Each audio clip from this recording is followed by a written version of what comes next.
നമ്മളെല്ലാവരും മിക്കപ്പോഴും കേൾക്കുന്ന ഒരു കാര്യമായിരിക്കും മാൻ അനിമൽ കോൺഫ്ലിക്റ്റ്, അതായത് മനുഷ്യരും കാട്ടുമൃഗങ്ങളുമായിട്ടുള്ള യുദ്ധം. ഒരു പുലിയോ കടുവയൊക്കെയാണ് നാട്ടിൽ ഇറങ്ങുന്നതെങ്കിൽ പിന്നെ പറയുകയും വേണ്ട. എന്നാൽ നമ്മുടെ ഇന്ത്യയിൽ തന്നെ മനുഷ്യരും പുള്ളിപ്പുലികളും ഒരുമിച്ച് സഹകരണത്തോടു കൂടി ജീവിക്കുന്ന ഒരു ഗ്രാമമുണ്ട്. അവിടെ പുള്ളിപ്പുലികൾ നാട്ടിലിറങ്ങുന്നതിന് ആരും പരാതി പറയാറില്ല. തങ്ങളുടെ കന്നുകാലികളെ പുലികൾക്ക് ഇവർ കഴിക്കാനും കൊടുക്കാറുണ്ട്. ഇതൊന്നും വെറും കെട്ടുകഥകളല്ലോ. ഇതാണ് നമ്മുടെ പടിഞ്ഞാറൻ രാജസ്ഥാനിലെ ജവായി എന്ന് പറയുന്ന ഗ്രാമത്തിലെ കഥ. അതുപോലെ തന്നെ ഇന്നത്തെ നമ്മുടെ വീഡിയോയ്ക്ക് ഒരു പ്രത്യേകതയുണ്ട്. സാധാരണ നമ്മൾ കാട്ടിൽ കയറുമ്പോൾ വളരെ റെയറായിട്ട് മാത്രം നമുക്ക് കാണാൻ കഴിയുന്ന ഒന്നാണ് പുലികളുടെ മീറ്റിംഗ്. എന്നാൽ ഇന്നത്തെ വീഡിയോയുടെ ഹൈലൈറ്റ് എന്ന് പറയുന്നത് തന്നെ അതാണ്. ഒന്നല്ല രണ്ടല്ല, പല ലൈറ്റിങ്ങിലായിട്ട് ഒരുപാട് തവണ പുലികളുടെ മീറ്റിംഗ് നമുക്ക് കാണാനായിട്ട് പറ്റി. കൂടെ ജവായിലെ മറ്റു പുലികളുടെ വിശേഷങ്ങളും രാത്രിയിലെ കാഴ്ചകളും അതുപോലെ ഇവിടുത്തെ ഗ്രാമക്കാഴ്ചകളും. അപ്പം എങ്ങനെയാ, നമുക്ക് നേരെ ജവായിലെ അപൂർവമായിട്ടുള്ള കാഴ്ചകളിലേക്ക് പോയാലോ? നമ്മൾ ഈ കാണുന്നതാണ് ഫൽന റെയിൽവേ സ്റ്റേഷൻ. നമുക്ക് ജവായിലേക്ക് പോകാനായിട്ട് ഏറ്റവും അടുത്തുള്ള റെയിൽവേ സ്റ്റേഷനും ഇത് തന്നെയാണ്. നമ്മൾ സ്റ്റേഷനിൽ എത്തിയ ആ ഒരു ടൈമിൽ തന്നെ നമ്മൾ പിക്ക് ചെയ്യാനായിട്ടുള്ള വണ്ടി വന്നിട്ടുണ്ടായിരുന്നു. ഏകദേശം ഒരു 1.5 മണിക്കൂർ എടുത്ത് നമ്മൾ സ്റ്റേ ചെയ്യുന്ന റിസോർട്ടിലേക്ക് എത്തി. റിസോർട്ടിലെത്തി കുറച്ചു നേരം റെസ്റ്റ് ചെയ്ത് കഴിഞ്ഞപ്പോൾ തന്നെ ഏർലി മോർണിംഗ് 5 മണിക്ക് നമ്മുടെ ഫസ്റ്റ് സഫാരി പ്ലാൻ ചെയ്തിട്ടുണ്ടായിരുന്നു. നമ്മൾ സ്റ്റേ ചെയ്യുന്ന റിസോർട്ട് വരുന്നത് നമ്മുടെ ഈ ഗ്രാമത്തിനകത്തായതുകൊണ്ട് തന്നെ ഒരുപാട് ഗ്രാമക്കാഴ്ചകളെല്ലാം കണ്ടാണ് നമ്മൾ പോയത്. നമ്മൾ പോകുന്ന വഴിക്ക് ഫസ്റ്റ് തന്നെ നമുക്ക് കിട്ടിയൊരു സൈറ്റിംഗ് എന്ന് പറയുന്നത് ഈ കാണുന്നൊരു ലെപ്പേർഡായിരുന്നു. നമ്മൾ സഫാരിക്കായിട്ട് ഇറങ്ങിയ ആ ഒരു ടൈമിൽ തന്നെ ലെപ്പേർഡിൻ്റെ സൈറ്റിംഗ് ഉണ്ടെന്ന് നമ്മുടെ ഡ്രൈവർക്ക് ഒരു കോൾ വന്നിട്ടുണ്ടായിരുന്നു. അതുകൊണ്ട് തന്നെ വളരെ സ്പീഡിൽ വിട്ടടിച്ചാണ് നമ്മൾ ഈ ഒരു ഭാഗത്തേക്ക് വന്നത്. നമ്മൾ വന്ന ആ ഒരു ടൈമിൽ കണ്ട കാഴ്ച എന്ന് പറയുന്നത് ഈ പാറപ്പുറത്തിരിക്കുന്ന ഈ ഒരു ലെപ്പേർഡും അതിനെ നോക്കിയിരിക്കുന്ന ഒരുപാട് കുരങ്ങുകളുമാണ്. നമ്മൾ വന്ന ടൈം എന്ന് പറയുന്നത് സൂര്യൻ ഉദിച്ചു വരുന്നേ ഉള്ളൂ. അതുകൊണ്ട് തന്നെ ലൈറ്റ് തീരെ കുറവായിരുന്നു. നമ്മൾ ഈ കാണുന്നത് ഇവിടുത്തെ പത്മ എന്ന് പറയുന്ന ഒരു ലെപ്പേർഡിൻ്റെ കപ്സാണ്. അതിൽ ഒരാൾ ഈ പാറപ്പുറത്ത് ഇരിക്കുന്നുണ്ട്. ബാക്കി 3 കപ്സ് ഇതിൻ്റെ തൊട്ട് താഴെയുള്ള ഒരു ചെറിയ ഗുഹയിലായിട്ടാണ് ഇരിക്കുന്നത്. പുലികൾ വൃത്തിയുടെ കാര്യത്തിൽ കുറച്ച് മുമ്പിലാണെന്നുള്ള അറിയാലോ. നമ്മൾ രാവിലെ എഴുന്നേറ്റ് കുളിക്കുന്ന പോലെ തന്നെ അതിരാവിലെ തന്നെ ആൾ ദേഹമല്ല ഇതുപോലെ നക്കി തുറച്ച് വൃത്തിയാക്കുന്നുണ്ട്.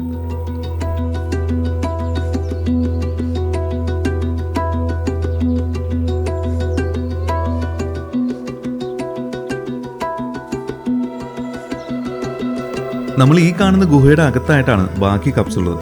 ഇവരിയ്ക്കുന്നതിന് തൊട്ട് സൈഡിലായിട്ട് തന്നെ ഒരുപാട് കുരങ്ങുകളും അതുപോലെ മയിലുകളും ഒക്കെ ഈ പുലികളെ നോക്കിയിരിക്കുന്നത് കാണാം. നമ്മൾ ഈ കാണുന്നത് ഇവിടുന്ന് പുലി പിടിച്ച ഒരു കന്നുകാലിയുടെ അവശിഷ്ടമാണ്. അതിൻ്റെ തൊട്ടടുത്തുകൂടി നടന്നു പോകുന്ന ഈ മയിലിൻ്റെ ഒരു കോൺഫിഡൻസ് ഒന്ന് ആലോചിച്ച് നോക്കി.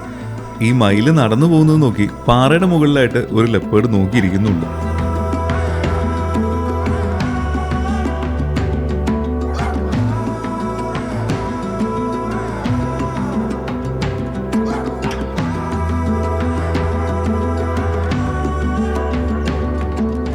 ഈ മയിലും അതുപോലെ തന്നെ ലെപ്പേർഡും തമ്മിലുള്ള ഡിസ്റ്റൻസ് കണ്ടില്ലേ, വളരെ ചെറിയൊരു ദൂരം മാത്രമേ ഉള്ളൂ.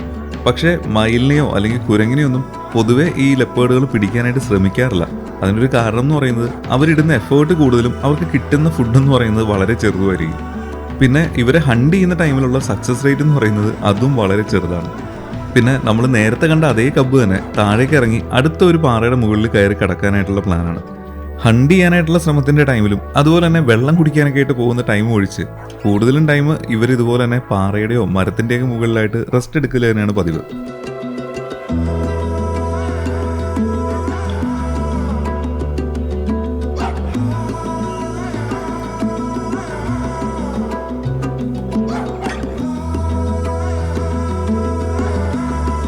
റെസ്റ്റ് എടുക്കാനായിട്ട് കിടക്കുകയാണെങ്കിലും ഈ പുലികളെ നമ്മുടെ കുരങ്ങന്മാരും അതുപോലെ തന്നെ മയിലുകളും വിടുന്നില്ല. അവർ കൂട്ടമായിട്ട് മുകളിലും താഴെ നിന്ന് നല്ല രീതിയിൽ ഇവരെ ഡിസ്റ്റർബ് ചെയ്യുന്നുണ്ട്. പല രീതിയിലുള്ള സൗണ്ട് ഉണ്ടാക്കിയും ഇവരുടെ നേരെ ചാടി ചെല്ലുന്ന രീതിയിലെല്ലാം കാണിച്ച് കുരങ്ങന്മാരുടെ ഡിസ്റ്റർബൻസും അതുപോലെ മയിലുകളാണെങ്കിൽ ഇതുപോലെ കൂട്ടത്തോടെ അവർ നിൽക്കുന്ന ആ ഒരു സ്ഥലത്തേക്ക് ഓടി ചെല്ലുന്നുമുണ്ട്. താഴെ മയിലുകളാണെങ്കിൽ മുകളിലിരിക്കുന്നത് കുറേ കുരങ്ങന്മാരാണ്. ഇപ്പം ഈ മയിലുകൾ ചെല്ലുന്ന ആ ഒരു സ്ഥലം ഏതാണെന്ന് മനസ്സിലായോ? ഞാൻ നേരത്തെ കാണിച്ച ആ ഗുഹയുടെ ഫ്രണ്ടിലായിട്ടാണ് ഇപ്പോൾ ഈ മയിലുകളെല്ലാം പോയി നിൽക്കുന്നത്. ഈ ജവായിൽ ടോട്ടൽ 5 സഫാരി എടുത്തതിൽ എനിക്ക് മനസ്സിലായ ഒരു കാര്യം എന്ന് പറയുന്നത് ഇവിടുത്തെ ലെപ്പേർഡുകൾ ഈ മയിലുകളെയോ അല്ലെങ്കിൽ കുരങ്ങുകളെയോ വലിയ കാര്യമായിട്ട് മൈൻഡ് ചെയ്യാറില്ല, അതായത് ഭക്ഷണത്തിന് വേണ്ടി. പക്ഷേ കുരങ്ങുകളും മയിലുകളും ആണെങ്കിൽ ഈ ലെപ്പേർഡിനെ നല്ല പോലെ ഇറിറ്റേറ്റ് ചെയ്ത് അവരെ കൂടിനകത്തേക്ക്, അതായത് അവരുടെ ഗുഹയുടെ അകത്തേക്ക് കയറ്റുന്നുണ്ട്. നമ്മളിപ്പോൾ കണ്ട കാഴ്ചകൾ മാത്രമല്ല, ഇനിയും കുറേ സീക്വൻസ് അതേ രീതിയിൽ തന്നെ വരാനുമുണ്ട്. നമ്മൾ ഈ കാണുന്നതാണ് ജവായിലെ കാടിൻ്റെ ഏകദേശം ഒരു രൂപം. കുറേ പാറക്കെട്ടുകളും മലകളും അതുപോലെ ഇതുപോലെ ഡ്രൈ ആയിട്ടുള്ള കുറേ കുറ്റിക്കാടുകളും നിറഞ്ഞാണ് ജവായിലെ കാടുകൾ. ഇതിൽ കൂടുതലും നേരം ലെപ്പേർഡ്സ് ഇരിക്കുന്നത് ഈ മലകളുടെ മുകളിലുള്ള ഗുഹയിൽ തന്നെയാണ്. രാത്രികാലങ്ങളൊഴിച്ച് നമ്മളിപ്പോൾ കാണുന്ന ഈ വഴികളില്ലേ, ഇവിടെ ഒന്നും നമുക്ക് ലെപ്പേർഡിനെ ഒരെണ്ണത്തിൽ പോലും കാണാനായിട്ട് പറ്റില്ല. കാണാനുള്ള ഏക മാർഗം എന്ന് പറയുന്നത് മലയുടെ മുകളിൽ കയറി കാണുക എന്നുള്ളത് മാത്രമാണ്. ഇപ്പോൾ നമ്മൾ പോയിക്കൊണ്ടിരിക്കുന്നത് ഇവിടുത്തെ ഫീമെയിൽ ലെപ്പേർഡായിട്ടുള്ള പത്മ എന്ന് പറയുന്ന ഒരു ലെപ്പേർഡിൻ്റെ ഒരു ടെറിട്ടറിയിലേക്കാണ്. പത്മയുടെ മേറ്റിങ്ങിൻ്റെ വിഷ്വൽസ് എല്ലാം കിട്ടുന്നുണ്ടെന്ന് അറിഞ്ഞുകൊണ്ട് തന്നെ നമ്മുടെ ഡ്രൈവറും വളരെ അഗ്രസീവായിട്ടാണ് ഓടിച്ചു പോകുന്നത്. വഴിയെ പോകുന്ന പോത്തിനെ ഒന്നും പുള്ളി മൈൻഡ് ചെയ്യുന്ന പോലുമില്ല. നമ്മളിപ്പോൾ പോകുന്ന വഴിക്ക് നേരെ പാറയുടെ മുകളിലായിട്ട് പത്മ എന്ന് പറയുന്ന ഇവിടുത്തെ ഫീമെയിൽ ലെപ്പേർഡ് കിടക്കുന്നുണ്ട്. അത് കിടക്കുന്നതിൻ്റെ റൈറ്റ് സൈഡിൽ നിന്ന് തന്നെ B6 എന്ന് പറയുന്ന ആ ഒരു മെയിൽ ലെപ്പേർഡും പതിയെ ഇറങ്ങി വന്ന് ഈ പാറയുടെ മുകളിൽ കിടന്നു. B6 വന്ന് കിടക്കുന്നത് കണ്ടപ്പോഴേക്കും പത്മ പയ്യെ എഴുന്നേറ്റ് B6ന് അടുത്ത് ചെന്ന് മീറ്റിങ്ങിൻ്റെ പരിപാടി സ്റ്റാർട്ട് ചെയ്തിട്ടുണ്ട്. ഇനി അങ്ങോട്ടേക്ക് കുറേ വിഷ്വൽസ് നമുക്ക് ഈ മീറ്റിങ്ങിൻ്റെ കാഴ്ചകളൊക്കെ തന്നെയാണ്. ഈ ലെപ്പേർഡ്സിൻ്റെ മീറ്റിങ് നമ്മൾ കാട്ടിൽ കയറുമ്പോൾ വളരെ റെയർ ആയിട്ട് കിട്ടുന്ന ഒന്നാണ്. കാരണം വളരെ ഷൈ ആയിട്ടുള്ള ആനിമൽ ആയതുകൊണ്ട് തന്നെ ആളുകളുടെ പ്രസൻസ് മനസ്സിലാക്കുമ്പോഴേക്കും പെട്ടെന്ന് തന്നെ എങ്ങോട്ടെങ്കിലും പോയി കളയാറാണ് പതിവ്. എന്തായാലും ഇത്തവണത്തെ യാത്രയിൽ നമുക്ക് കാട്ടിൽ കയറുമ്പോൾ വളരെ റെയർ ആയിട്ട് കിട്ടുന്ന ഒരു വിഷ്വൽ ആണെങ്കിൽ കൂടി ഇവരുടെ മീറ്റിങ്ങിൻ്റെ വിഷ്വൽ പല ലൈറ്റിങ്ങിൽ പല ടൈമിൽ നമുക്ക് ഒരുപാട് തവണ കാണാനായിട്ടും പറ്റി. ഈ ലെപ്പേർഡ്സിൻ്റെ മീറ്റിങ്ങിൻ്റെ ടൈമിൽ ഇതിന് ഇനിഷ്യേറ്റീവ് എടുക്കുന്നത് ഈ കാണുന്ന രീതിയിൽ ഫീമെയിൽ ലെപ്പേർഡ് തന്നെയായിരിക്കും. ഇവർ മീറ്റിങ്ങിന് റെഡി ആവുന്ന ടൈമിൽ മെയിൽ ലെപ്പേർഡിൻ്റെ അടുത്ത് ചെന്ന് പയ്യെ മുട്ടി ഒരുമയൊക്കെ നിൽക്കും. അതിനുശേഷമാണ് ഇവർ മേറ്റ് ചെയ്യുക. ഈ മീറ്റിങ്ങിൻ്റെ ഒരു ഡ്യൂറേഷൻ എന്ന് പറയുന്നത് മാക്സിമം 5 തൊട്ട് 10 സെക്കൻഡ് മാത്രമാണ്. പക്ഷേ ഏകദേശം ഒരു 15 മിനിറ്റ് ഇടവേളയിൽ ഇവർ പലതവണ ഇതുപോലെ മേറ്റ് ചെയ്യാറുണ്ട്.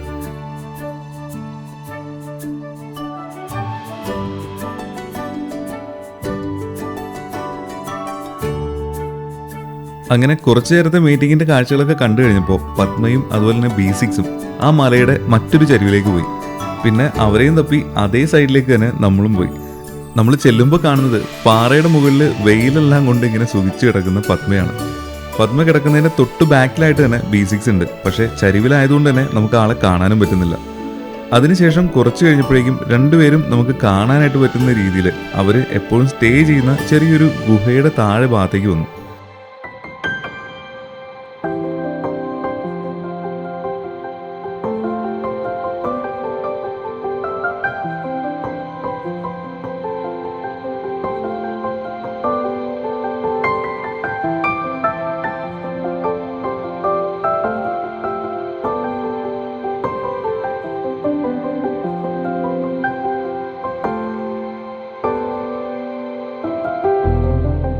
നമ്മൾ ഈ പുലിമട എന്നൊക്കെ കേട്ടിട്ടില്ലേ? ഇതാണ് ആ സാധനം. സാധാരണ പുലികളും അല്ലെങ്കിൽ കടുവകളൊക്കെ റെസ്റ്റ് ചെയ്യുന്നത് ഇതുപോലുള്ള സ്ഥലങ്ങളിലായിരിക്കും. അങ്ങനെ രാവിലത്തെ സഫാരി എല്ലാം കഴിഞ്ഞ് നമ്മൾ തിരിച്ച് നേരെ നമ്മുടെ റൂമിലേക്ക് പോവുകയാണ്. ഈ പോകുന്ന വഴിക്കും നമുക്ക് ഇവിടുത്തെ ഗ്രാമത്തിലെ കുറേ കാഴ്ചകൾ കാണാനായിട്ട് പറ്റും. ഈ കാണുന്നത് ഇവിടുത്തെ ഗ്രാമത്തിലുള്ള ആടുകളെ മേയ്ക്കാനായിട്ട് പോകുന്നതാണ്. ഇങ്ങനെ കൊണ്ടുപോകുന്ന ആടുകളുടെ കൂട്ടത്തിൽ നിന്ന് തന്നെ ചില ടൈമിലൊക്കെ പുലികൾ ഈ ആടിനെ പിടിക്കാറുമുണ്ട്. അങ്ങനെ ആടുകളെയോ കന്നുകാലികളെയൊക്കെ പിടിക്കാറുണ്ടെങ്കിൽ പോലും ഇവരങ്ങനെ അതൊരു പ്രശ്നമാക്കാറുമില്ല. നമ്മൾ ഈ കാണുന്നതാണ് നമ്മൾ സ്റ്റേ ചെയ്യുന്ന ആ ഒരു വില്ലേജ്. ഇതുപോലെ തന്നെ ഒരുപാട് വില്ലേജ് ഈ ഒരു സ്ഥലത്ത് തന്നെ പല ഭാഗങ്ങളിലായിട്ട് നമുക്ക് കാണാനായിട്ട് പറ്റും. നമ്മളിപ്പോൾ കാണുന്ന ഭാഗത്ത് ചെറിയ ഷോപ്സും ഒരുപാട് റിസോർട്ട്സും എല്ലാം ഉള്ള ഒരു വില്ലേജാണ്. ഇവരുടെ ഒരു പ്രധാന വരുമാന മാർഗം എന്ന് പറയുന്നത് കന്നുകാലി വളർത്തലാണ്. അതുപോലെ തന്നെ ഇവിടെ വരുന്ന ആളുകളെ, അതായത് ടൂറിസ്റ്റുകളെയും കൊണ്ട് സഫാരി പോകുന്നത്. നമ്മൾ ഈ കാണുന്ന വില്ലേജിന്റെ പുറകുവശത്തായിട്ട് ഈ മലയുടെ ചരിവിലൂടെ നോക്കുമ്പോൾ നമുക്കൊരു ഡാമിന്റെ റിസർവോയർ ഏരിയ കാണാനായിട്ട് പറ്റും. കാണുമ്പോൾ വളരെ മനോഹരമായിട്ടുള്ളൊരു റിസർവോയറൊക്കെ ആണെങ്കിലും ഇവിടെ ആരും കുളിക്കാനോ അല്ലെങ്കിൽ മീൻ പിടിക്കാൻ പോകുന്നത് പോലും വളരെ ശ്രദ്ധിച്ചാണ്. അതിൻ്റെ ഒരു പ്രധാന കാരണം എന്ന് പറയുന്നത് ഈ കാണുന്ന ഡാമിന്റെ റിസർവോയറിൽ നല്ല വലിപ്പമുള്ള കുറേ മുതലകളുണ്ട്. അങ്ങനെ നമ്മുടെ സഫാരി എല്ലാം കഴിഞ്ഞ് നമ്മൾ തിരിച്ച് നമ്മുടെ റിസോർട്ടിലേക്ക് എത്തി.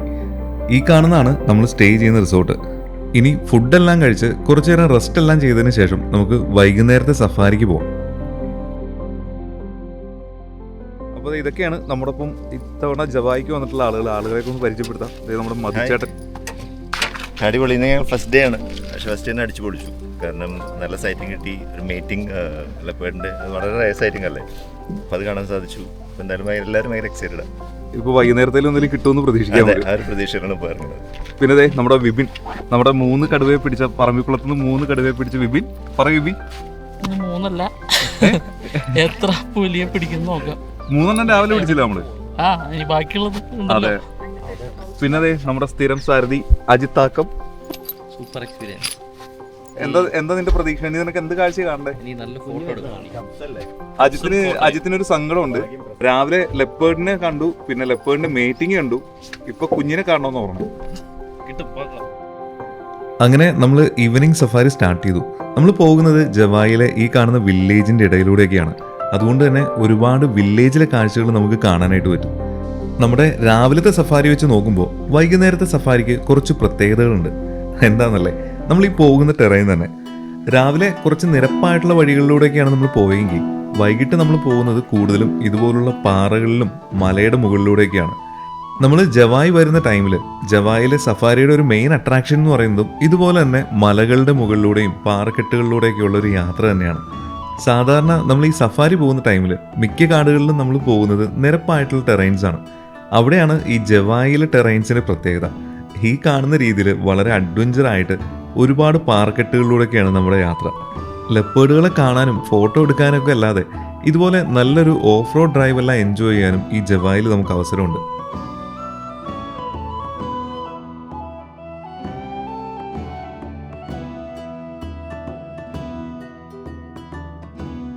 അങ്ങനെ നമ്മൾ പോകുന്ന വഴിക്ക് കിട്ടിയതാണ് ഈ കാണുന്നൊരു മംഗൂസിനെ. നമ്മൾ രാവിലെ പത്മ എന്ന് പറയുന്ന ആ ഒരു ലെപ്പേർഡിന്റെ കബ്ബിനെ കണ്ട അതേ ഏരിയയിൽ തന്നെയാണ് മംഗൂസിനെ കണ്ടത്. അതിൻ്റെ തൊട്ട് മുകളിലായിട്ട് പാറയിൽ വളരെ വ്യത്യസ്തമായിട്ടുള്ളൊരു കാഴ്ച കൂടി കിട്ടി. നമ്മൾ ഈ കാണുന്ന ഈജിപ്ഷ്യൻ വൾച്ചറിനെ. കഴുകൻ വിഭാഗത്തിൽപ്പെടുന്ന ഒരു പക്ഷിയാണെങ്കിലും ആള് വിദേശിയാണ്. ഈജിപ്തിൽ നിന്ന് ഇന്ത്യയിലേക്ക് ദേശാടനത്തിനായിട്ട് വന്നിട്ടുള്ള പക്ഷിയാണ്. ചില ടൈമിൽ ഇതുപോലെ ദേശാടനത്തിന് വന്ന പക്ഷികൾ തിരിച്ചു പോവാതെ ഇന്ത്യയിൽ തന്നെ സെറ്റിൽ ആവാറുമുണ്ട്. ഇത് അങ്ങനെ സെറ്റിലായതാണോ എന്നറിയില്ല. എന്തായാലും കുറേ നേരം ഈ പാറപ്പുറത്ത് നമുക്ക് ഈജിപ്ഷ്യൻ വൾച്ചറിന്റെ കാഴ്ചകൾ നല്ല ഭംഗിയായിട്ട് തന്നെ പകർത്താനായിട്ട് പറ്റി.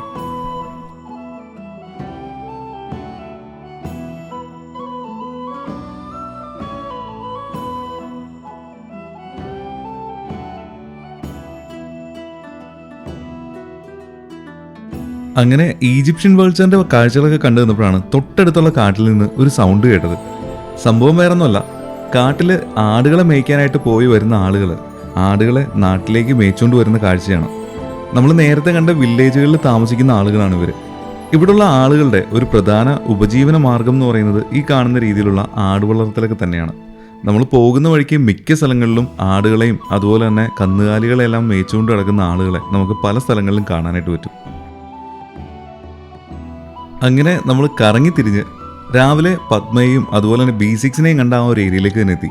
അവരുടെ മീറ്റിങ്ങിൻ്റെ ഒരു പീരീഡ് ആയതുകൊണ്ട് തന്നെ നമുക്ക് ഇനിയുള്ള 1-2 ദിവസങ്ങളിലേക്ക് ഇവരുടെ കാഴ്ച നല്ല ഭംഗിയായിട്ട് തന്നെ പകർത്താനായിട്ട് പറ്റും. ഞങ്ങളവിടെ എത്തിയപ്പോൾ തന്നെ B6 ഓൾറെഡി പാറയുടെ മുകളിൽ ഇങ്ങോട്ടേക്ക് നോക്കി കിടക്കുന്നുണ്ട്. അത് കിടക്കുന്നതിൻ്റെ തൊട്ട് സൈഡിലായിട്ട് തന്നെ പത്മയും ഉണ്ട്. പിന്നെ ഞാൻ നേരത്തെ പറഞ്ഞ പോലെ തന്നെ ഏകദേശം ഒരു 10-15 മിനിറ്റ് കൂടുമ്പോൾ ഇവർ മീറ്റ് ചെയ്യുന്നതുകൊണ്ട് തന്നെ ഒരുപാട് വെയിറ്റ് ചെയ്യാതെ തന്നെ നമുക്ക് അടുത്ത മീറ്റിങ്ങും കാണാനായിട്ട് പറ്റി.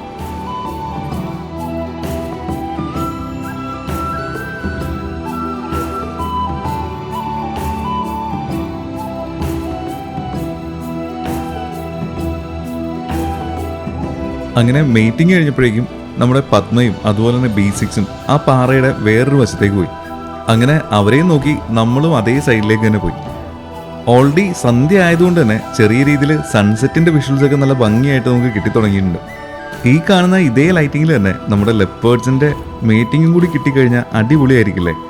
എന്തായാലും ഈ ഒരു കാഴ്ചകളൊക്കെ കാണാനായിട്ട് ഒരുപാട് പേര് ഇപ്പോൾ ഈ ഭാഗത്ത് വന്ന് നിൽക്കുന്നുണ്ട്.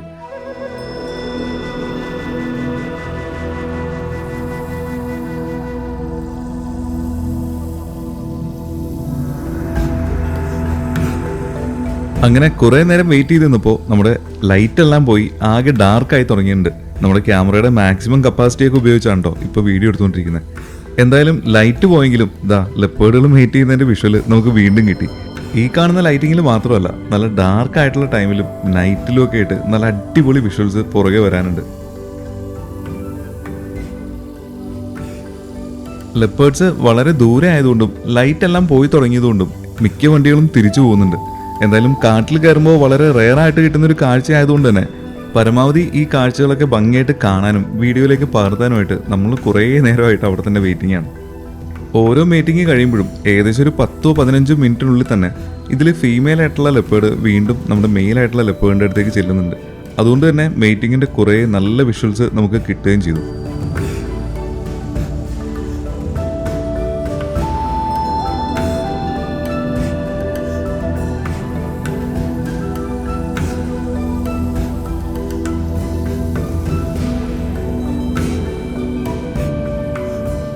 ഇതായിരുന്നു ഞാൻ നേരത്തെ മനസ്സിൽ വിചാരിച്ച പോലത്തെ ആ ഒരു ബാക്ക് ലൈറ്റ് ഷോട്ട്. ഈ ഒരു ലൈറ്റിങ്ങിൽ ലെപ്പേർഡിൻ്റെ ആ ഒരു മീറ്റിംഗ് കിട്ടുകയാണെങ്കിൽ അടിപൊളിയായിരിക്കില്ലേ? എന്തായാലും നമ്മുടെ ആഗ്രഹം പോലെ തന്നെ അധികം വെയിറ്റ് ചെയ്യാതെ നമുക്ക് ആ ഒരു ഷോട്ടും കിട്ടി.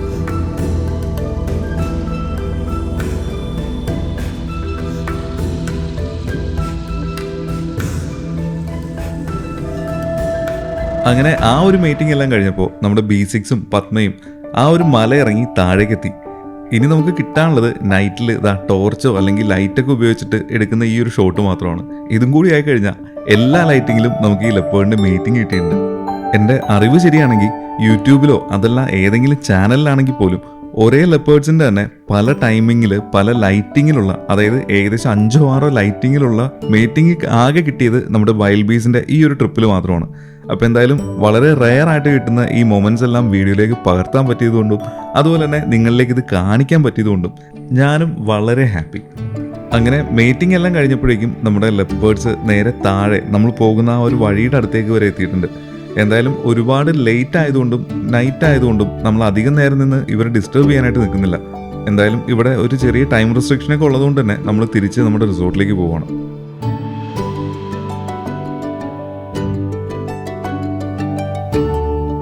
അങ്ങനെ റിസോർട്ടിലെത്തി കിടന്നുറങ്ങി പിറ്റേ ദിവസം അതിരാവിലെ തന്നെ നമ്മൾ അടുത്ത സഫാരിക്കായിട്ട് ഇറങ്ങിയതാണ്. ഇത്തവണ നമ്മൾ പോകുന്നത് ലക്ഷ്മി എന്ന് പറയുന്ന ഒരു ലെപ്പേർഡിൻ്റെ ഏരിയയാണ്. നമ്മൾ ഈ കാണുന്നത് ലക്ഷ്മി എന്ന് പറയുന്ന ആ ഒരു ലെപ്പേർഡിൻ്റെ ഒരു സബ് അഡൾട്ട് ആയിട്ടുള്ള ഒരു കബ്ബാണ്. ഇതുപോലെ തന്നെ 3 സബ് അഡൾട്ട് ആയിട്ടുള്ള ലെപ്പേർഡ്സിനെ നമുക്ക് ഈ ലക്ഷ്മിയുടെ ടെറിട്ടറിയിൽ തന്നെ കാണാം. 3ഉം ലക്ഷ്മിയുടെ തന്നെ കുട്ടികളാണ്. കഴിഞ്ഞ ദിവസം രാവിലത്തെ ആ ഒരു സഫാരിക്ക് നമ്മൾ പത്മയുടെ ഒരു സബ് അഡൾട്ട് ആയിട്ടുള്ള കുട്ടിയെ കണ്ടിരുന്നല്ലോ. അതിനു മുമ്പ് പത്മ പ്രസവിച്ച ആ ഒരു ടൈമിൽ ഏകദേശം 4 കുട്ടികളുണ്ടായിരുന്നു. ഈ കുട്ടികളെല്ലാം ഒരുവിധം ആകുന്നത് വരെ അമ്മപ്പുലി സാധാരണ കുട്ടികളെ വിട്ട് ദൂര സ്ഥലങ്ങളിലേക്കൊന്നും പോകാറില്ല. പക്ഷേ ആ ഒരു ടൈമിൽ പത്മ ഹണ്ട് ചെയ്യുന്നതിനായിട്ട് പോവുകയും ആ ടൈമിൽ അവിടെ വന്ന പിങ്ക് നോസ് എന്ന് പറയുന്ന മറ്റൊരു മെയിൽ ലെപ്പേർഡ് പത്മയുടെ ആ 4 കുട്ടികളെയും കൊന്നു കളഞ്ഞു. അതുകൊണ്ട് തന്നെ ഇപ്പോൾ ലിറ്ററിങ് കഴിഞ്ഞ് കുട്ടികളൊക്കെ ഒരുവിധം ആകുന്നത് വരെ പത്മയും അതുപോലെ തന്നെ നമ്മൾ നേരത്തെ കണ്ട B6 എന്ന് പറയുന്ന ആ ഒരു മെയിൽ ലെപ്പേർഡും കുട്ടികളുടെ ആ ഒരു ഏരിയയിൽ തന്നെ എപ്പോഴും കാണും. നമ്മൾ ഈ സഫാരി വന്നത് വളരെ ഏർലി മോർണിംഗ് ആയതുകൊണ്ട് തന്നെ നല്ല ലൈറ്റിംഗ് ഉണ്ടായിരുന്നില്ല. പക്ഷേ ഇപ്പോൾ ലൈറ്റിംഗ് എല്ലാം വന്നു തുടങ്ങിയപ്പോഴേക്കും നമുക്ക് നല്ല ഭംഗിയായിട്ട് തന്നെ ഇവിടുത്തെ ലക്ഷ്മിയുടെ കപ്സിനെ എല്ലാം കാണാനായിട്ട് പറ്റുന്നുണ്ട്. നമ്മൾ കഴിഞ്ഞ ദിവസം കണ്ട പത്മയുടെ കുട്ടികൾ പത്മയിൽ നിന്ന് സെപ്പറേറ്റഡ് ആണെങ്കിലും ഈ ലക്ഷ്മിയുടെ കുട്ടികൾ ഇപ്പോഴും ഉള്ളത് ലക്ഷ്മിയുടെ ഒപ്പം തന്നെയാണ്. ഈ ലക്ഷ്മി എന്ന് പറഞ്ഞല്ലാതെ ആളെ കാണിച്ചില്ലല്ലോ. ഈ ഇരിക്കുന്നതാണ് ലക്ഷ്മി എന്ന് പറയുന്ന ആ ഒരു ലെപ്പേർഡ്. ഇതിൻ്റെ കുട്ടികളാണ് നമ്മളിപ്പോൾ കാണുന്നതും അതുപോലെ ഇനി കാണാൻ പോകുന്നതായിട്ടുള്ള കപ്സ് എല്ലാം. ഇവിടുത്തെ ഒരു പ്രത്യേകത എന്ന് പറയുന്നത് ജവായിൽ ഇവിടുത്തെ കാടുകളിൽ ടൈഗർ ഒന്നും ഇല്ലാത്തതുകൊണ്ട് തന്നെ പൊതുവെ ഈ ലെപ്പേർഡ്സിന് അങ്ങനെ അധികം ഭീഷണിയൊന്നും ഇല്ല എന്ന് വേണം പറയാൻ. സാധാരണ ടൈഗർ എല്ലാം ഉള്ള കാടാണെന്നുണ്ടെങ്കിൽ ലെപ്പേർഡ്സിനെ അറ്റാക്ക് ചെയ്യുകയും കൊല്ലുകയൊക്കെ ചെയ്യുന്നതുകൊണ്ട് തന്നെ കുട്ടികളെയൊക്കെ വളരെ കെയർഫുൾ ആയിട്ടാണ് ഇവർ നോക്കാറുള്ളത്. പക്ഷേ ഇവിടെ അങ്ങനെ ഒരു ഭീഷണി ഇല്ലാത്തതുകൊണ്ട് തന്നെ അമ്മയുടെ അടുത്ത് നിന്ന് മാറി കുട്ടികൾ പല സ്ഥലങ്ങളിലും കറങ്ങി നടക്കുന്നത് നമുക്ക് കാണാനായിട്ട് പറ്റും. അങ്ങനെ കറങ്ങി നടക്കുന്നൊരു കുട്ടിയാണ് നമ്മളിപ്പോൾ കാണുന്നത്. നിങ്ങളൊരു കാര്യം ശ്രദ്ധിച്ചായിരുന്നോ? നമ്മൾ ഈ കാണുന്ന ലെപ്പേർഡ്സിൻ്റെ ആ ഒരു കളറും അവരുടെ ബോഡിയിലെ ആ ഒരു പാറ്റേണും നമ്മൾ ഈ കാണുന്ന പാറയായിട്ട് എത്രത്തോളം ബ്ലെൻഡ് ആവുന്നുണ്ടെന്ന് നോക്കിയേ. ഇത്ര അടുത്ത് കാണുന്നതുകൊണ്ടാണ് ഇവിടെ ഒരു ലെപ്പേർഡ് ഉണ്ടെന്നുള്ളത് നമുക്ക് മനസ്സിലാവുന്നത്. പക്ഷേ കുറച്ച് ദൂരത്ത് നിന്ന് നോക്കുകയാണെന്നുണ്ടെങ്കിൽ ഈ ലെപ്പേർഡ് പാറയുടെ മുകളിൽ കിടക്കുകയോ ഇരിക്കുകയോ ഒക്കെ ചെയ്യുകയാണെങ്കിൽ നമുക്കിതിനെ ഐഡൻറ്റിഫൈ ചെയ്യുക എന്ന് പറയുന്നത് വളരെ ഡിഫിക്കൽട്ടാണ്. അതിനൊരു എക്സാമ്പിളാണ് ലക്ഷ്മിയുടെ ഈ ഒരു കാഴ്ച. ലക്ഷ്മിയുടെ ആ ഒരു ബോഡിയുടെ പാറ്റേണും അതിൻ്റെ പുറകിലായിട്ട് കാണുന്ന ആ ഒരു പാറയുടെ പാറ്റേണും കണ്ടില്ലേ? നമ്മൾ കുറച്ച് ദൂരെ നിന്നൊക്കെയാണ് നോക്കുന്നതെന്നുണ്ടെങ്കിൽ ഇവിടെ ഒരു ലെപ്പേർഡ് നിൽക്കുന്നതായിട്ട് പോലും നമുക്ക് തോന്നില്ല. എന്തായാലും കുറച്ചു നേരം നമ്മൾ നോക്കിയതിന് ശേഷം ആൾ നേരെ പാറയുടെ അകത്തേക്ക് കയറിപ്പോയി. ഇനി എന്തായാലും കുട്ടികളിരിക്കുന്ന ആ ഒരു ഭാഗത്തേക്ക് പോകാനാണ് സാധ്യത. എന്തായാലും നേരം വെളുത്ത് ഇങ്ങനെ സൂര്യൻ ഉദിച്ച് വരുന്ന ആ ഒരു ടൈം ആയപ്പോഴേക്കും ഒരുപാട് വണ്ടികൾ ഇവിടെ ലക്ഷ്മിയെയും കുട്ടികളെയൊക്കെ കാണാനായിട്ട് വന്നിട്ടുണ്ട്. അപ്പുറത്തെ വീട്ടിലെ കുട്ടിയെ കാണാൻ പോകുന്നു എന്ന് പറയുന്ന ലാഘവത്തോടെയാണല്ലേ. പക്ഷേ ഇത് തന്നെയാണ് ഇവിടുത്തെ ഒരു മെയിൻ കാഴ്ച എന്ന് പറയുന്നത്. നമുക്ക് ലെപ്പേർഡ്സിനെയും അവരുടെ കപ്സിനെയും ഇതുപോലെ മേറ്റിങ്ങിൻ്റെ ഒരു ടൈമൊക്കെ ആണെന്നുണ്ടെങ്കിൽ മേറ്റിങ്ങും നല്ല ഭംഗിയായിട്ട് കുറേ കാഴ്ചകൾ നമുക്ക് കിട്ടും. എന്തായാലും ലക്ഷ്മിയും കുട്ടികളും ഈ മലയുടെ അപ്പുറത്തെ സൈഡിലേക്ക് പോയതുകൊണ്ട് തന്നെ എല്ലാവരും ഈ ഭാഗത്ത് വന്ന് വെയിറ്റിംഗ് ആണ്. നല്ല ഗോൾഡൻ ലൈറ്റ് ആയതുകൊണ്ട് തന്നെ നല്ല ഭംഗിയുള്ള കുറേ വിഷ്വലും നമുക്ക് കിട്ടും. എന്തായാലും നമ്മൾ വെയിറ്റ് ചെയ്ത് നിന്നപ്പോൾ ലക്ഷ്മിയും അതിൻ്റെ 3 കുട്ടികളും കൂടി ഈ ഒരു ഭാഗത്തേക്ക് എത്തിയിട്ടുണ്ട്. ഇപ്പോൾ 2 കുട്ടികളെ മാത്രമാണ് നമുക്ക് നേരത്തെ കാണാനായിട്ട് പറ്റുള്ളൂ, കാരണം ബാക്കിയുള്ളതെല്ലാം ആ ഒരു പാറയുടെ സൈഡിലായിട്ടാണ്. പക്ഷേ ഈ ഒരു വിഷ്വൽ കണ്ടില്ലേ, നല്ല ഗോൾഡൻ ലൈറ്റിൽ ആ ഒരു യെല്ലോ ഷെയ്ഡിൽ ഈ കുട്ടിയും അതുപോലെ തന്നെ അമ്മപ്പുലിയും ഇരിക്കുന്ന ഒരു കാഴ്ച എന്ത് ഭംഗിയല്ലേ. ഇതാണ് നമ്മുടെ ജവായുടെ പ്രത്യേകത. ഇതുപോലെ തൊട്ടടുത്ത് തന്നെ നമുക്ക് ലെപ്പേർഡ്സിനെ നല്ല ഭംഗിയായിട്ട് കാണാനും അതിൻ്റെ ഫോട്ടോയും വീഡിയോ എല്ലാം എടുക്കാനായിട്ടുള്ള ഓപ്ഷനും ഉണ്ട് ഇവിടെ.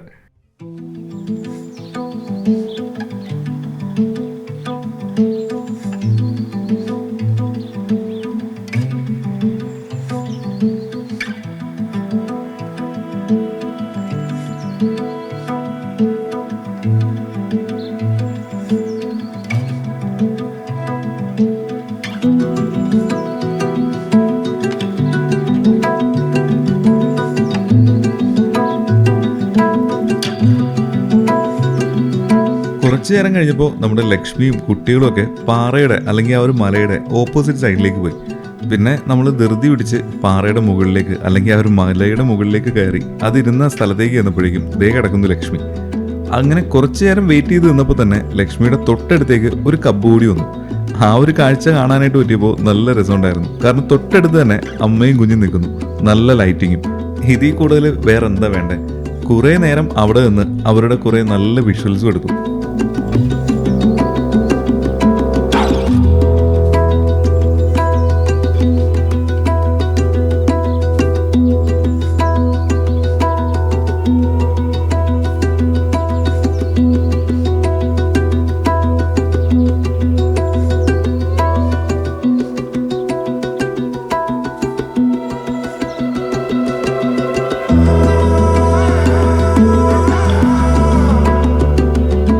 എന്തായാലും ലെപ്പേർഡ്സിൻ്റെയും കുട്ടികളുടെയൊക്കെ കുറേ നല്ല വിഷ്വൽ കിട്ടിയതുകൊണ്ട് തന്നെ നമ്മോടൊപ്പം വന്ന എല്ലാവരും വളരെ ഹാപ്പിയായി.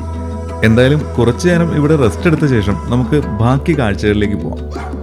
അങ്ങനെ റെസ്റ്റ് എല്ലാം കഴിഞ്ഞ് നമ്മൾ ഈ മലയുടെ ചരിവിലൂടെ പോയപ്പോൾ നമുക്ക് നെക്സ്റ്റ് കിട്ടിയൊരു സൈറ്റിംഗ് എന്ന് പറയുന്നത് കുറച്ച് വെറൈറ്റി ആയിട്ടുള്ളൊരു ബേർഡായിരുന്നു. ഐറ്റം വേറൊന്നുമല്ല, നമ്മുടെ പരുന്തുമൂങ്ങ എന്ന് പറയുന്ന ഈഗിളാവും. കാഴ്ചയിൽ ഇവന്മാർ കുറച്ച് ചെറുതായിട്ടൊക്കെ തോന്നുമെങ്കിലും സാധാരണ നമ്മൾ കാണുന്ന മൂങ്ങകൾ വെച്ച് നോക്കുമ്പോൾ വളരെ സൈസ് കൂടിയ ഒരു ബേർഡാണ് നമ്മൾ ഈ കാണുന്ന പരുന്തുമൂങ്ങ. അവൻ്റെ കണ്ണിൽ എന്തോ തീക്ഷ്ണമായി കത്തുന്നത് നിങ്ങൾ കാണുന്നില്ലേ? നമ്മൾ ഈ കാണുന്ന ഒരു മൂങ്ങ മാത്രമല്ല, ഈ ഒരു ഭാഗത്ത് തന്നെ ഇതിൻ്റെ ജൂവനൈൽ ഉൾപ്പെടെ ഒരുപാട് മൂങ്ങകൾ നമുക്ക് കാണാനായിട്ട് പറ്റും. നമ്മളിപ്പോൾ കാണുന്നതെല്ലാം നമ്മൾ നേരത്തെ കണ്ട പരുന്തുമൂങ്ങയുടെ കുഞ്ഞുങ്ങളാണ്. നമ്മളെ കണ്ട് പോയി ഒളിച്ചിട്ട് ഒളിഞ്ഞു നോക്കുന്ന കാഴ്ച കണ്ടില്ലേ? 3 മൂങ്ങകളുണ്ടായിരുന്നു. അങ്ങനെ രാവിലത്തെ ആ ഒരു സഫാരി കഴിഞ്ഞ് നമ്മൾ നേരെ നമ്മുടെ സ്റ്റേയിലേക്ക് വന്നു. ഈ പോകുന്ന വഴിക്കും നമുക്ക് ഇതുപോലെ തന്നെ ആടുകളെ മേയിച്ച് നടക്കുന്നതും അതുപോലെ ഇവിടെ ലോക്കലായിട്ടുള്ള ആളുകളെയൊക്കെ കാണാനായിട്ട് പറ്റും. അവരുടെ ട്രഡീഷണൽ ആയിട്ടുള്ള ഒരു ഡ്രസ്സും ആ ഒരു കോസ്റ്റ്യൂമൊക്കെയാണ് നമ്മൾ ഈ കാണുന്നത്. നമ്മൾ ഈ പോകുന്ന വഴിക്കും പല സ്ഥലങ്ങളിലും ഇതുപോലെ ആടുകളെ മേയിച്ച് പോകുന്ന ആളുകളെയും നമുക്ക് കാണാനായിട്ട് പറ്റി. ഞാൻ നേരത്തെ പറഞ്ഞ പോലെ തന്നെ ഇവരുടെ ദിനചര്യ ആയതുകൊണ്ട് തന്നെ ഡെയിലി രാവിലെയും വൈകുന്നേരവും ഒക്കെ ഈ ഗ്രാമങ്ങളിലൂടെയൊക്കെ ഇവരിങ്ങനെ നടക്കുന്നത് നമുക്ക് കാണാം. ചില ടൈമിൽ നമ്മൾ സഫാരി പോകുന്ന കാടിനകത്തൊക്കെ ആയിരിക്കും ഇവർ ആടുകളെയും കൊണ്ട് വരുന്ന കാഴ്ച കാണാനായിട്ട് പറ്റുക. എന്തായാലും ഇവരുടെ ഈ ഒരു ഡ്രസ്സിങ്ങും അതുപോലെ ഈ ആടുകളെ മേയിച്ചുകൊണ്ട് നടക്കുന്ന ആ ഒരു കാഴ്ചയും കാണാനായിട്ടൊരു പ്രത്യേക രസം തന്നെയാണ്.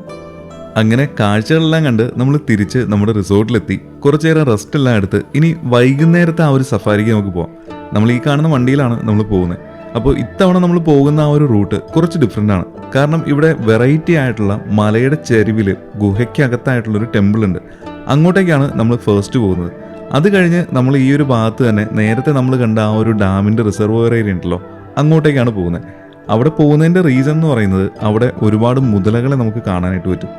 ഒരുപാട് കൃഷിസ്ഥലങ്ങളുടെയൊക്കെ ഇടയിലൂടെ നമ്മൾ ഈ പോകുന്ന വഴിയാണ് ഞാൻ നേരത്തെ പറഞ്ഞ ആ ഒരു ടെമ്പിളിലേക്കുള്ള റൂട്ട്. പോകുന്ന വഴിക്ക് ഇതുപോലുള്ള 1-2 ചെറിയ റിവർ ക്രോസിംഗ് നമുക്ക് കാണാനായിട്ട് പറ്റും.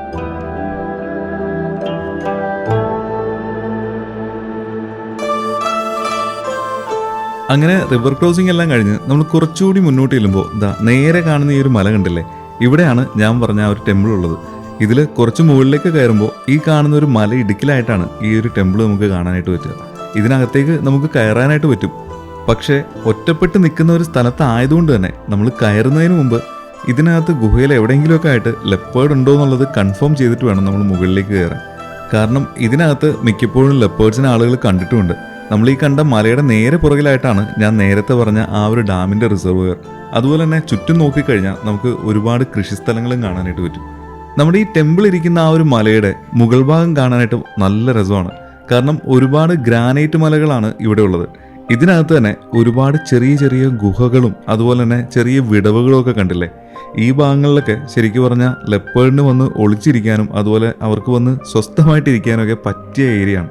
അതുകൊണ്ട് തന്നെയാണ് ഈ ഭാഗത്ത് കൂടുതലായിട്ട് നമുക്ക് ലെപ്പേർഡുകളെ കാണാനായിട്ട് പറ്റുന്നത്. എന്തായാലും നമുക്ക് ഈ ഒരു ടെമ്പിളിൻ്റെ അകത്ത് കയറി അകത്തെ കാഴ്ചകളൊക്കെ ഒന്ന് കണ്ടിട്ട് വന്നാലോ.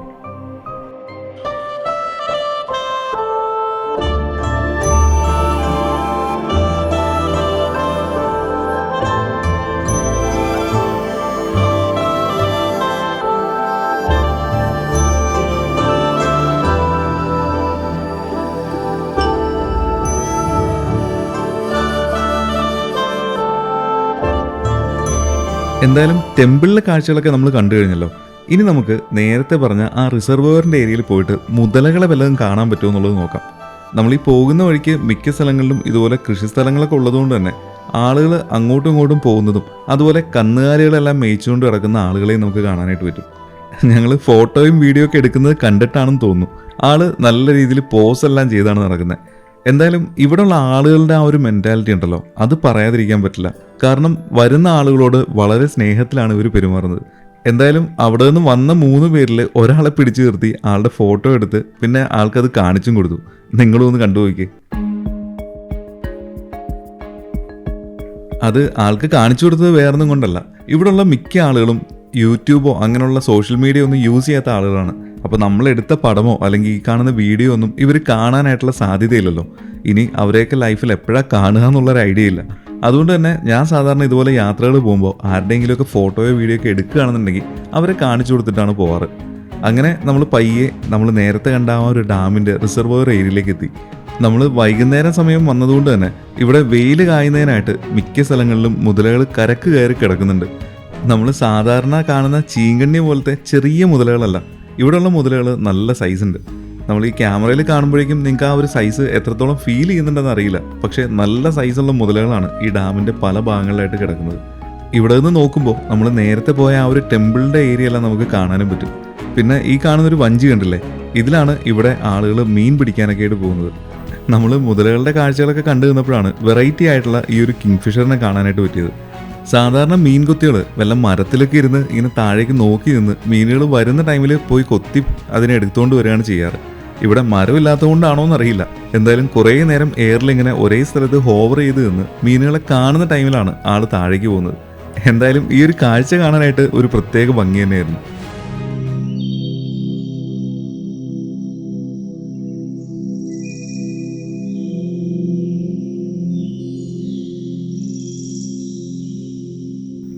അങ്ങനെ മുതലകളുടെ കാഴ്ചകളൊക്കെ കണ്ട് നമ്മൾ നേരെ പത്മ ഉണ്ടായിരുന്ന ആ ഒരു ഏരിയയിലേക്ക് പോകാനുള്ള പ്ലാനാണ്. കാരണം B6ഉം പത്മ ഉണ്ടായിരുന്ന ഒരു ഏരിയ ആയതുകൊണ്ട് തന്നെ മിക്കവാറും അവരുടെ ആ ഒരു വിഷ്വൽ നമുക്ക് കിട്ടാനായിട്ടുള്ള സാധ്യതയുണ്ട്. അങ്ങനെ നമ്മൾ അങ്ങോട്ടേക്ക് പോകുന്ന വഴിക്ക് നമുക്ക് ഫസ്റ്റ് കിട്ടിയൊരു സൈറ്റിംഗ് എന്ന് പറയുന്നത് പത്മയുടെ ഒരു കുട്ടിയായിരുന്നു. ഇത് കബ്ബെന്നും പറയാൻ പറ്റില്ല, എന്നാൽ സബ് അഡൾട്ട് ആയിട്ടുള്ള ഒരു ലെപ്പേർഡാണ്. എന്തായാലും പാറയുടെ അപ്പുറത്തായിട്ട് മറ്റൊരു ലെപ്പേർഡ് കൂടി ഉണ്ട്. പക്ഷെ നമുക്ക് ഇവിടെ നിന്ന് വ്യക്തമായിട്ട് കാണാനായിട്ട് പറ്റുന്നുണ്ടായിരുന്നില്ല. അങ്ങനെ കുറച്ചു നേരം നിന്ന് ഈ ഒരു കാഴ്ച കണ്ടതിന് ശേഷം നമ്മൾ ഈ ഒരു പാറ അല്ലെങ്കിൽ ഈ ഒരു മലയുടെ മുകളിലേക്ക് കയറാൻ തുടങ്ങി. ഈ ഒരു മല കയറി തുടങ്ങിയപ്പോഴാണ് ഈ ഒരു വെറൈറ്റി ആയിട്ടുള്ള കാഴ്ച കാണാനായിട്ട് പറ്റിയത്. നമ്മൾ നേരത്തെ മുതലകളെ കണ്ടത് ഡാമിൻ്റെ റിസർവോയർ ഏരിയയിലായിരുന്നല്ലോ. നമ്മൾ ഈ കാണുന്നത് അതേ മുതലകളുടെ തന്നെ ഒരു കുഞ്ഞിനെയാണ്. പക്ഷേ ഡാമിൻ്റെ ഏരിയയിലല്ല നമ്മൾ കാണുന്നത്. നമ്മൾ ഈ മല കയറി തുടങ്ങിയപ്പോൾ ചെറിയൊരു ഏരിയയിൽ കുറച്ച് വെള്ളം കെട്ടി വെക്കുന്നുണ്ടായിരുന്നു. ശരിക്കും പറഞ്ഞാൽ ഒരു ചെക്ക് ഡാം എന്ന് പറയാം. അവിടെയാണ് നമ്മൾ ഈ മുതലയുടെ കുഞ്ഞിനെ കാണുന്നത്. ഇത് ശരിക്കും ഒരു അത്ഭുതമായിട്ട് തോന്നി. കാരണം ഡാമിൻ്റെ ഏരിയയിൽ നിന്ന് ഒരുപാട് ഡിസ്റ്റൻസിലായിട്ടാണ് ഈ ഒരു പാറയുള്ളത്. ഈ മുതലയുടെ കുഞ്ഞ് ഇവിടെ എങ്ങനെ എത്തി എന്നുള്ളതാണ് എൻ്റെ ഇപ്പോഴത്തെ കൺഫ്യൂഷൻ. അങ്ങനെ നമ്മൾ മലയുടെ മുകളിലേക്ക് എത്തിയപ്പോൾ നമ്മൾ നേരത്തെ കണ്ട ആ ഒരു ലെപ്പേർഡിനെ അപ്പുറത്തെ ആ ഒരു സൈഡിൽ നമുക്ക് നല്ല രീതിയിൽ കാണാനായിട്ട് പറ്റുന്നുണ്ട്. പക്ഷേ ഈ ഒരു മലയുടെ മുകളിൽ നിന്നുള്ളൊരു വിഷ്വൽ ഉണ്ടല്ലോ, ഭയങ്കര രസമാണ്. ഡാമിൻ്റെ റിസർവോയറിൻ്റെ ആ ഒരു ഏരിയയും അതുപോലെ തന്നെ ഇതിന് ചുറ്റുമുള്ള കൃഷിസ്ഥലങ്ങളും ഇങ്ങനെയുള്ള ഒരുപാട് കാഴ്ചകൾ നമുക്കിവിടെ നിന്ന് കാണാനായിട്ട് പറ്റും. അത്രയും ദൂരെയായിട്ടാണ് നമ്മൾ നേരത്തെ കണ്ട ആ ഒരു ഡാമിൻ്റെ റിസർവോയർ ഏരിയ. അവിടെ നിന്ന് നമ്മൾ നിൽക്കുന്ന ഈ ഒരു മലയിലേക്ക് എങ്ങനെ മുതലയുടെ കുഞ്ഞു വന്നു എന്നുള്ളതായിരുന്നു ഞാൻ നേരത്തെ ചോദിച്ച ചോദ്യം. എന്തായാലും അധികം ലൈറ്റ് എല്ലാം പോകുന്നതിന് മുമ്പ് തന്നെ നമുക്ക് നേരത്തെ ലക്ഷ്മിയെ കണ്ട ആ ഒരു ഏരിയയിലേക്ക് പോയി നോക്കാം. കാരണം കുഞ്ഞുങ്ങളെല്ലാം ഉള്ളതുകൊണ്ട് തന്നെ ലക്ഷ്മിയെ മിക്കപ്പോഴും നമുക്ക് ആ പാറയുടെ തൊട്ട് സൈഡിലായിട്ട് തന്നെ കാണാനായിട്ടുള്ള സാധ്യതയുണ്ട്. അങ്ങനെ നമ്മൾ ഈ കാണുന്ന മലയിൽ നിന്ന് താഴെ ഇറങ്ങി മെയിൻ റോഡിലേക്ക് വന്ന് ഇനി നമ്മുടെ വില്ലേജിനകത്തൂടെയാണ് നമ്മൾ നേരത്തെ ലക്ഷ്മിയെ കണ്ട ആ ഒരു പാറയിലേക്ക് പോകുന്നത്. നമ്മൾ ഈ കാണുന്ന സ്ത്രീകൾ ഇവിടെ കാട്ടിൽ നിന്നും അല്ലെങ്കിൽ വയലിൽ നിന്നുമെല്ലാം ഈ കൃഷി ചെയ്യുന്ന പുല്ലും അതുപോലെ തന്നെ ഈ കന്നുകാലികൾക്ക് കൊടുക്കാനുള്ള തീറ്റയെല്ലാം എടുത്തിട്ട് വരുന്നതാണ്. ഈ ലെപ്പേഡുകളുള്ള ആ ഒരു സ്ഥലത്താണ് അവർ വളരെ സിമ്പിളായിട്ട് നടന്നു പോകുന്നത്. എന്തായാലും ലക്ഷ്മിയും കുട്ടികളുള്ള ആ ഒരു സ്ഥലത്തേക്ക് നമ്മൾ എത്തിയപ്പോൾ തന്നെ ലക്ഷ്മിയുടെ ഒരു കുട്ടി പാറപ്പുറത്ത് ഇങ്ങനെ ഇരിക്കുന്നുണ്ടായിരുന്നു. ഇത് കാഴ്ചയിൽ തന്നെ നമുക്കറിയാം ആള് സബ് അഡൾട്ട് എന്നൊന്നും പറയാൻ പറ്റില്ല, വളരെ ചെറുതാണ്. അതുകൊണ്ട് തന്നെയാണ് ഈ കുട്ടികളെല്ലാം ലക്ഷ്മി എന്ന് പറയുന്ന ആ ഒരു ലെപ്പേഡിനെ ചുറ്റിപ്പറ്റി നിൽക്കുന്നതും അതുപോലെ ഈ കുട്ടികൾ എങ്ങോട്ടെങ്കിലും പോവുകയാണെങ്കിൽ തന്നെ ഈ ലക്ഷ്മി വളരെ അലേർട്ടായിട്ട് നിൽക്കുന്നതും. നമ്മളിപ്പോൾ കാണുന്നത് നേരത്തെ കണ്ട അതേ ലെപ്പേഡ് താഴേക്ക് ഇറങ്ങി വന്നതാണ്, അതായത് ലക്ഷ്മിയുടെ കുട്ടി. ഈ കുട്ടി ഇതിലെ വെള്ളം കുടിക്കാനായിട്ട് ഇറങ്ങിയത് കണ്ട് ലക്ഷ്മി നേരെ പുറകിലായിട്ടുള്ള ഒരു മലയുടെ മുകളിൽ നിൽക്കുന്നുണ്ടായിരുന്നു. അത് നമുക്ക് തിരിച്ചു പോയപ്പോഴാണ് അറിയാനായിട്ട് പറ്റിയത്. ഇതിൻ്റെ ഫ്രണ്ടിലായിട്ട് തന്നെ ഒരു ചെറിയ വാട്ടർ ബോഡി ഉണ്ട്. അവിടെ നിന്ന് വെള്ളം കുടിക്കുന്നതിനായിട്ടാണ് ഈ ഒരു കബ്ബ് താഴേക്ക് ഇറങ്ങി വന്നത്. എന്തായാലും ഈ ഒരു കബ്ബ് ഇങ്ങനെ താഴേക്ക് ഇറങ്ങി വന്നതുകൊണ്ട് തന്നെ നമുക്ക് നല്ല ഭംഗിയായിട്ട് നൈറ്റ് ടൈമിൽ ആ ഒരു വിഷ്വലും കിട്ടി.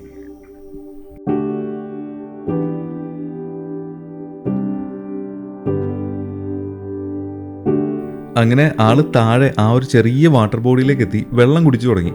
ഇങ്ങനെ വെള്ളം കുടിക്കുന്നുണ്ടെങ്കിലും എപ്പോഴും ചുറ്റിനും നോക്കിയാണ് നിൽക്കുന്നത്.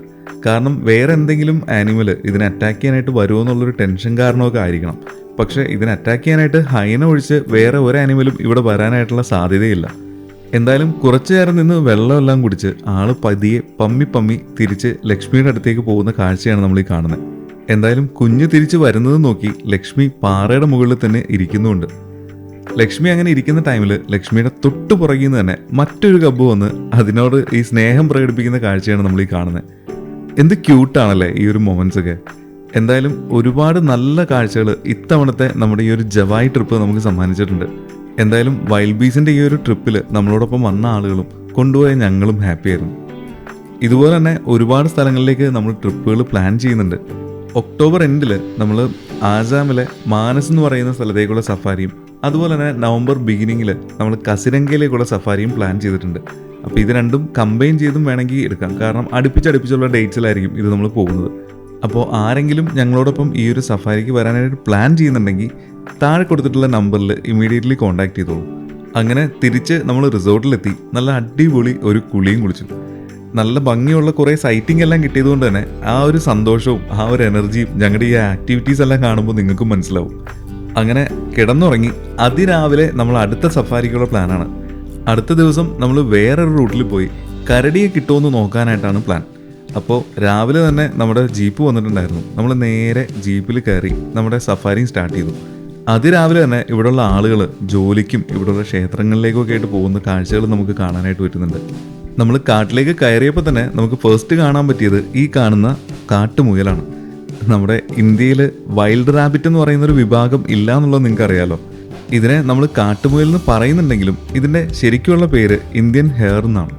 നമ്മൾ സാധാരണ കാടുകളിൽ കയറുമ്പോൾ മിക്ക സ്ഥലങ്ങളിലും നമ്മൾ ഇവരെ കാണാറുണ്ടെങ്കിലും നമ്മൾ കാട്ടുമുയൽ എന്നൊക്കെ പറയുന്നുണ്ടെങ്കിലും ഇവർ ശരിക്കും പറഞ്ഞാൽ വൈൽഡ് റാബിറ്റ്സ് അല്ല.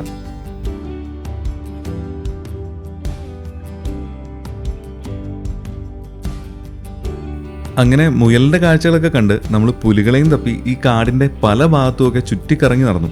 കരടിയെയും കിട്ടിയില്ല, പുലികളെയും കിട്ടിയില്ല എന്നുള്ള അവസ്ഥയായിരുന്നു. അങ്ങനെയാണെങ്കിലും നമുക്ക് കാട്ടിലേക്ക് കയറുമ്പോൾ കാണാനുള്ള വേറെ കുറേ കാര്യങ്ങളുണ്ട്. അതിലൊന്നാണ് നമ്മുടെ ബേർഡ്സ്.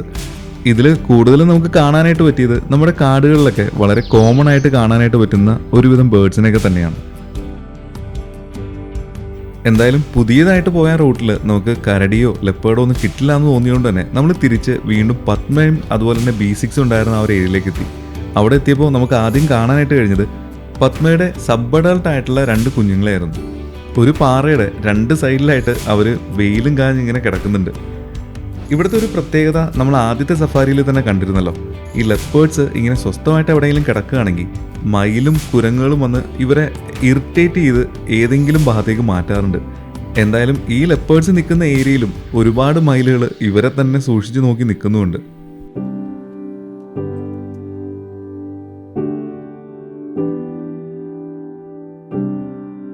ഈ കാണുന്ന ലെപ്പേർഡ് ചെറുതായിട്ട് കിടന്ന് ഇങ്ങനെ സൗണ്ട് എല്ലാം ഉണ്ടാക്കുന്നത് കണ്ടില്ലേ? സംഭവം വേറെ ഒന്നുമല്ല, ആള് കിടക്കുന്ന പാറയുടെ തൊട്ടപ്പുറത്തുള്ള ചെരുവില് കുറേ മയിലുകൾ വന്നിട്ട് ഇവരെ ഡിസ്റ്റർബ് ചെയ്യുന്നുണ്ട്. അങ്ങനെ ഡിസ്റ്റർബൻസ് ഒട്ടും സഹിക്കാണ്ട് വന്നപ്പോഴേക്കും ആള് പയ്യെ ഈ ഒരു പാറയിൽ നിന്നിറങ്ങി മറ്റേ സബ് അഡൾട്ട് കിടക്കുന്ന ആ ഒരു പാറയിലേക്കാണ് ഇപ്പോൾ പോകുന്നത്.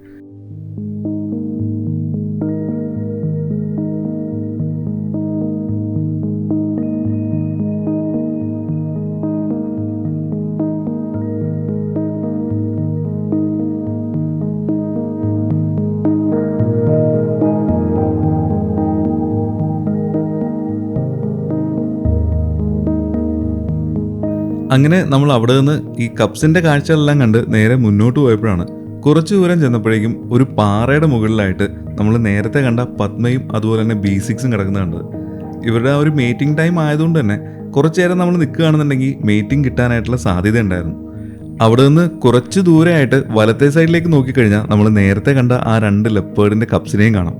ഇത് കണ്ടില്ലേ, ഇവർ നിൽക്കുന്നതിന്റെ തൊട്ട് മുകളിലായിട്ട് ഒരുപാട് മയിലുകൾ വന്ന് നിൽക്കുന്നത്. ഇവരെ ഡിസ്റ്റർബ് ചെയ്ത് ഈ ഒരു ഭാഗത്ത് നിന്ന് ഓടിക്കുന്ന കാഴ്ചയാണ് നമ്മളിപ്പോൾ കണ്ടുകൊണ്ടിരിക്കുന്നത്. എന്നാൽ ഈ പുലികളൊന്ന് ഓടിച്ചെല്ലുകയാണെന്നുണ്ടെങ്കിൽ അവർ പറന്ന് കളയുകയും ചെയ്യും. എന്തായാലും ഇവരുടെ ഈ ഒരു ധൈര്യം സമ്മതിച്ചു കൊടുക്കാണ്ടിരിക്കാൻ പറ്റില്ല. ഒരുപാട് കഷ്ടപ്പെട്ട് ഡിസ്റ്റർബ് ചെയ്ത് ഈ 2 ലെപ്പേർഡ്സിനെയും അവർ പയ്യെ ആ ഗുഹയുടെ അകത്തേക്ക് കയറ്റി വിടുകയും ചെയ്തു.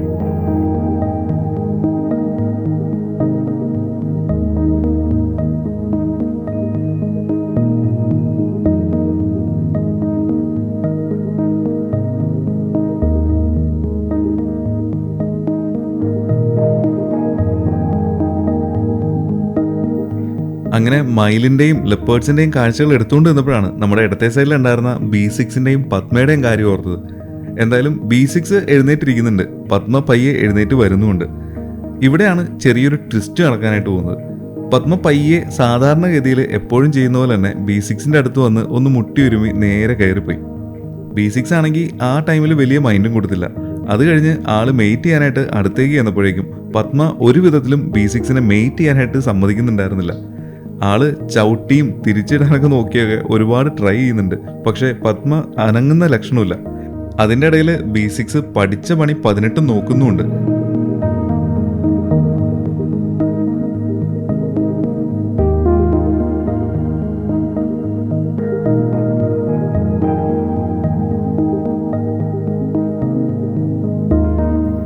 കുറേ നേരം ട്രൈ ചെയ്തിട്ടും പത്മ സമ്മതിക്കുന്നില്ല എന്നുള്ളത് മനസ്സിലായതുകൊണ്ടായിരിക്കണം ആള് പയ്യെ നടന്നിറങ്ങി വേറൊരു വഴിക്ക് പോവുകയും ചെയ്തു.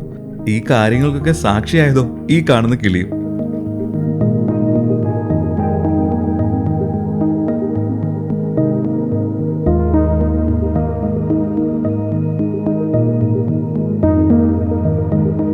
അപ്പോൾ ഇന്നത്തെ വീഡിയോ എല്ലാവർക്കും ഇഷ്ടപ്പെട്ടു എന്ന് വിചാരിക്കുന്നു. ഇഷ്ടപ്പെട്ടെങ്കിൽ തീർച്ചയായും കമന്റ് ബോക്സിലൂടെ അറിയിക്കുക. അടുത്തൊരു നല്ല വീഡിയോയിലൂടെ നമുക്ക് വീണ്ടും കാണാം. അതുവരെ എല്ലാവർക്കും ബൈ. This is Sam.